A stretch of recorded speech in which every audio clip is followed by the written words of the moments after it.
Acceptance is hatred in the skies of love. Human beings are often compared to animals. In, I would say, our biological inclinations, right? In our very deep rooted state of being, we live in accordance to the jungle laws of survival of the fittest. In the animal kingdom, to be ostracized from the group is to inadvertently court death. An example was this video I saw of this lion pride, right? Where one of the young lions strayed away too far from the pride. When he came back into the pride, I guess his scent got lost in the wind. The pride could not recognize his presence. It could not recognize his scent. So they all attacked him, nearly killed the young lion. Until, I'm guessing you could say the father or the king of the pride, the male lion, the full grown, I'm talking about full grown lion, showed up and was able to recognize the young cub and realize that he's one of us, and told the rest of them to back off. It was interesting to see, because the way that animals behave, it really is survival of the fittest. If you stray out too far from the pack or from the group, you start to become unrecognizable, right? So that way you want to stay closer. People believe that an act of love is for others to say that they accept them as they are. I don't think that's what people actually want. In the very core, I think people want to be acknowledged for what they are and to be motivated to be better. If you look at the effects of social media and what it's done to the mind, it's literally a validation-seeking app. And I know this from personal experience as well. It is a validation-seeking app. And what is validation? Validation is just another form of saying acknowledgement. When somebody posts a certain thing or says a certain thing on social media, to a degree they want to be acknowledged. For whatever it is that they're showing others, they want to be acknowledged for that, or whatever it is that they created in their mind. They want validation. Validation comes in the form of being seen. People want to be seen. I don't think intrinsically people actually want to be accepted, because it is quite contradictory to want to be accepted but then simultaneously want people to be able to see your flaws and motivate you to improve on them. The two cannot necessarily coexist, because the definition itself of acceptance is for one to see you as you are and accept you the way you come, to say that you are okay just as you are. Well, if you're okay as you are, what is the necessity to improve? Where is the necessity to grow, to evolve, to be better? If you're okay the way you are, you're damn near perfect, right? So why even want to be better? Why even want to do more? Why even want to strive for more? Why try to accomplish anything at all? If you're okay the way you are, then you're okay the way you are. I don't think that's what people actually want. Because in truth, it's so funny because Michael Jackson made a song about this called Man in the Mirror, where the lyrics go, I'm starting at the man in the mirror, asking him to change his ways. When people are forced to be alone, oftentimes, they have no other choice but to face themselves, to face the man or the woman in the mirror that's looking right back at them. And when they're looking at this figure in the mirror that is themselves, they can see every single one of their own flaws. Physically, psychologically, emotionally, and sometimes spiritually. When people are able to see themselves in their rawest form, in their own mind, I think they even understand that it makes it quite difficult, that you cannot really fathom how somebody can tell you that they accept you. On some level, I know that people flinch a little bit when someone else tells them that, oh, I accept you thing, because they know that they have flaws. You take, for example, when a man is trying to court a woman or is trying to get the attention of a woman, and he's giving her all this sorts of validation. It is well known that to a degree, a lot of women are very insecure with their looks, right? It's a fair statement to make. They're very insecure with their looks. So when a man is coming to a woman to praise her with all these words of affirmation, they themselves cannot even fathom it. Because when they go home and they look at themselves and then maybe they compare themselves to other girls on social media, they're able to see their flaws. So for someone else to come in and tell them that, oh no, you're perfect, damn near. You're okay the way you are. They find it extremely hard to believe. Even though they try to believe it, they try to accept it, they try to say, oh, this is great, this is fantastic. In their very core, in their very essence, the woman cannot respect the man that does that. They cannot come to find attraction for that man that does that because they know the truth themselves. They know that they're flawed. They know that they have some flaws, that they have certain things that they have to fix. So they can't simply just accept that person's acceptance.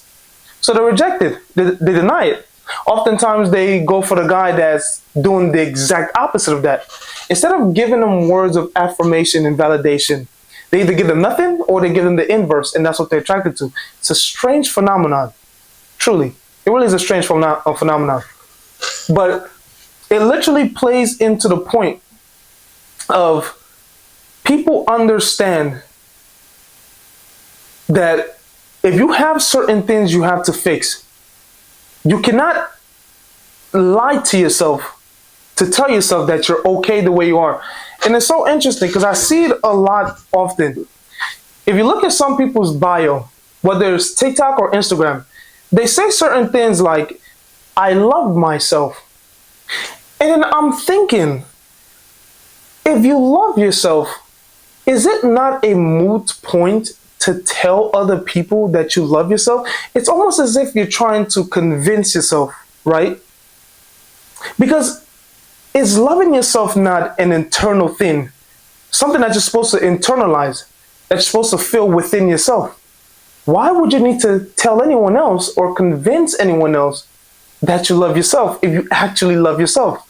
If you loved yourself, you would just love yourself. You wouldn't tell people that you love yourself, you just do it, right?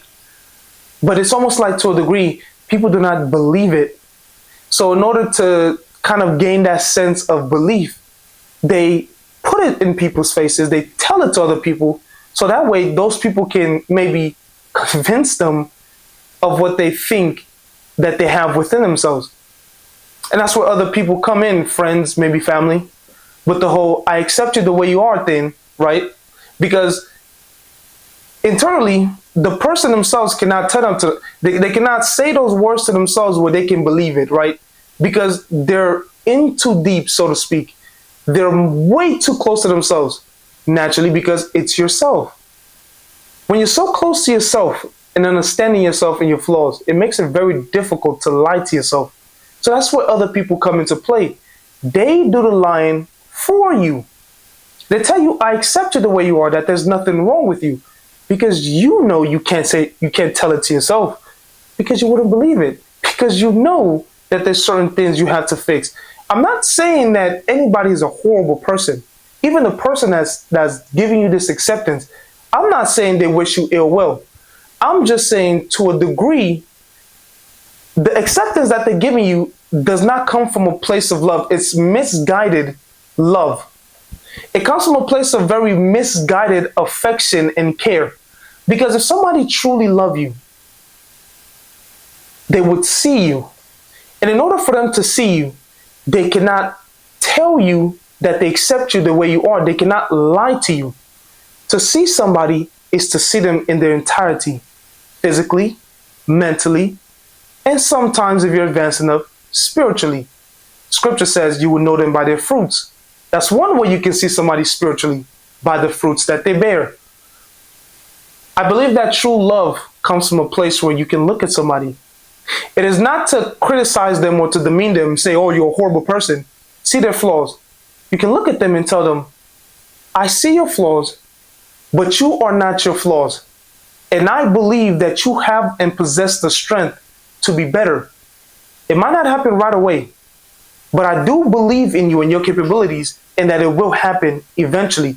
But I cannot look you in the face and tell you that I accept you the way you are, because it is a blatant lie that I know and you know, and you know it even more than I know it, which is why you cannot say it to yourself, and you need someone else to say it for you to convince you. Acceptance is hatred in the skies of love. Even in the in-groups we try to form with one another, we're seeking to be accepted by the group, by the different people. Me personally, I do not have a problem with friend groups, so to speak. I believe I'm trying to get to a point where I'm much more advanced in that, where it's not a necessity. It's a good thing to have, but not a necessity in itself. To be self-sufficient, it's a different type of growth, a different type of elevation, so to speak. To be able to rely on yourself, not just on other people, but also on yourself as an individual. It takes a different type of work to be done, a different type of discipline, a different type of accomplishment. And sometimes that accomplishment cannot exist within a group of people that tell you you're okay the way you are. Because if you're going to be honest with yourself, once again, you know that's not the truth. Which is once again why you cannot tell it to yourself. You need other people to tell it to you. Which is why you need to tell people that you love yourself or you accept yourself rather than just doing it, right? Isn't it an amazing thing when you just do it and you don't have to tell people that you're doing it or that that's what's going on with you internally? The battles that you face internally are your battles. If you've overcome those battles or accomplished them, it does not necessarily need to be shared with the world. You do not necessarily have to give a testimony of you going from a point where you hated yourself to now loving yourself, right? You just love yourself. If somebody inquires from you, how do you go about getting to a point where you can offer yourself self-love? Then you can give your testimony. But randomly just telling people, I love myself, I love myself. Who are you trying to convince? Me or you? You're posting in your bio, I love me. Some people might look at that and just be like, oh, that's narcissistic, that's solipsistic. But me, I'm not saying I have this advanced mind. I'm just saying I look at this from a different perspective. When I see that, I do not see narcissism. I see self-inflicted fibbing. Self-inflicting fibbing. I don't think when I look at it that this person is being narcissistic or they're full of themselves. I think that they're trying to convince themselves of something that they don't really believe. Like, I can say I love myself without having it put in my bio. I mean, oftentimes I post certain things, I make poems and I make writing pieces that seem a little dark, but I understand me. I have a high level of love for myself to a degree, especially, to put my body and my mind through some of the things that I put it through to be better. That comes from a place of love. Love is not forged in a metal, in a clean metal, just nice and springy, roses and sunshine and sunflower and whatnot. Love oftentimes is forged from fire. It's forged from adversity. Learning hardship could give you the knowledge that is necessary to also learn love. It is said that if a man is weak, you cannot call his meekness virtue because he's weak. He doesn't have the monopoly of choice to not be meek.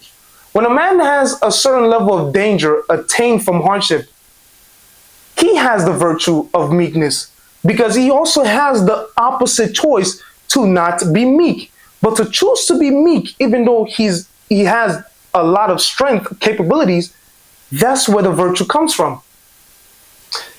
Love oftentimes, like I said, is not forged from nice places, all nice and sunshiny, a place like Metropolis, Oftentimes, it can be formed from a place like Gotham, so to speak, where it's dark all the time and there's crime going on and there's all type of crazy things happening.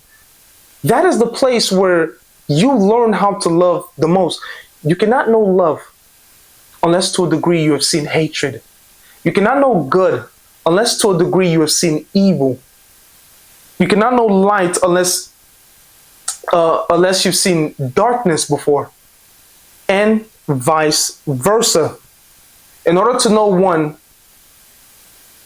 the opposite force of one, you must know one first. You cannot know good without knowing bad, neither can you know bad without knowing good. You cannot know light without knowing dark, neither can you know dark without knowing light. There are opposite forces that are entangled in this infinite web. I do think that people want to be better. I think that people want to make certain bonds, certain friendships. They want to be loved. They want to be seen, but I do not believe that they really want to be accepted. If they want, you have to think about it this way. If a person really wants to be seen, what is the essence of being seen? Is being seen, doesn't being seen mean flaws and all? How can one be seen just for their good side? When you flip a coin, there are two sides to those coins, right? Heads, tails. How can you know this coin if you've only looked at one side of it being tails, but you've never seen heads? How can one be seen or acknowledged if they're only recognized for the good parts of them and not for the bad? Are human beings not both? Are we not balanced in a sense where we can commit great evil or we can commit great good? To be seen in its entirety is to be seen in its entirety. To be seen as a whole. Good, the bad, the sweet, the evil, the pretty, the ugly, and so on and so forth. Acceptance is hatred in the skies of love. I think there's something beautiful about being acknowledged, about being seen. I think there's something very special about it when it's actually genuine, when it does not come from a place of lies, pretentiousness, and falsehood.